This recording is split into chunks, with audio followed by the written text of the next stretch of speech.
Bienvenue sur Geeko. Vous êtes sans doute familier avec les films du Marvel Cinematic Universe, mais peut-être moins avec les comics qu'ils adaptent. Il y a tout de même pas mal de différences notables dans les histoires des deux versions, comme par exemple les motivations de Thanos. On vous explique ça et 4 autres choses que vous ignoriez peut-être à ce sujet. Attention, la vidéo contient des spoilers.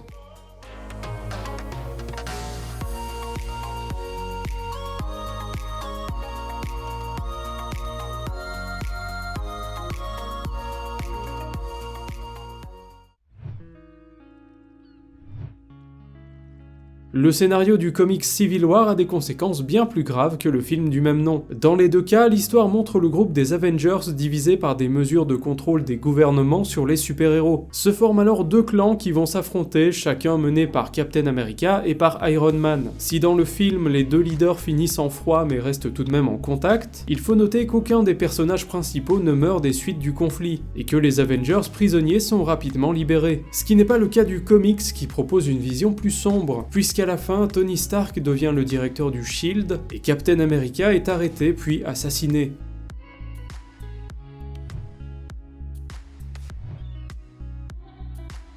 L'arrivée de Thanos dans Avengers Infinity War se déroule plus ou moins de la même manière que dans les comics, mais le personnage de Hulk a été échangé par le surfeur d'argent. C'est dans le comics Thanos Quest que le surfeur d'argent prévient les Avengers de l'arrivée de cet antagoniste. Celui-ci assiste à la renaissance du Titan et est expulsé sur Terre suite à un combat contre lui. Il atterrit alors dans le manoir du Docteur Strange et prévient le sorcier de la menace de Thanos. Une scène qu'on retrouve telle quelle dans Infinity War, sauf que c'est Hulk qui remplace le surfeur d'argent. Celui-ci affronte Thanos en compagnie de Loki et Thor au début du film.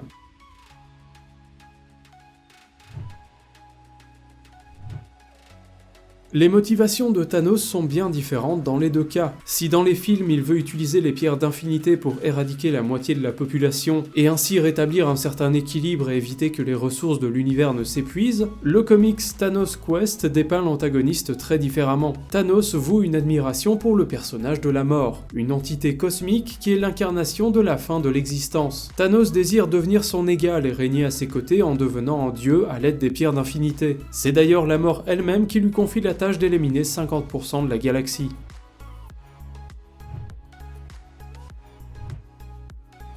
Nebula, la fille adoptive de Thanos, est très présente dans le comics Thanos Quest. Celle-ci prétend que le sang du Titan coule dans ses veines, un mensonge que Thanos n'apprécie pas. Celui-ci va alors l'enfermer dans les limbes entre la vie et la mort. Il faudra ensuite attendre le comics Infinity Gauntlet, où elle arrive à se libérer et à voler le gant de l'infini. Elle devient alors à son tour toute puissante et elle s'avère pire que son père. Son sort est bien différent dans les films où Thanos l'utilise pour faire pression sur Gamora afin d'obtenir la pierre de l'âme.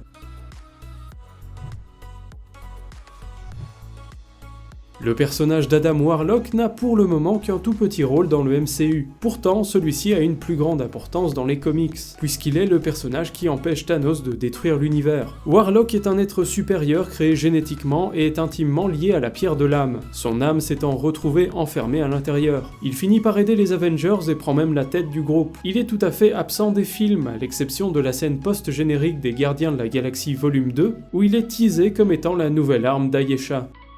Merci d'avoir regardé cette vidéo jusqu'au bout. Si vous avez aimé, n'hésitez pas à laisser un pouce vers le haut, à partager, à vous abonner à la chaîne pour ne pas manquer les prochaines vidéos, et dites-nous aussi dans les commentaires si vous êtes incollable sur Marvel.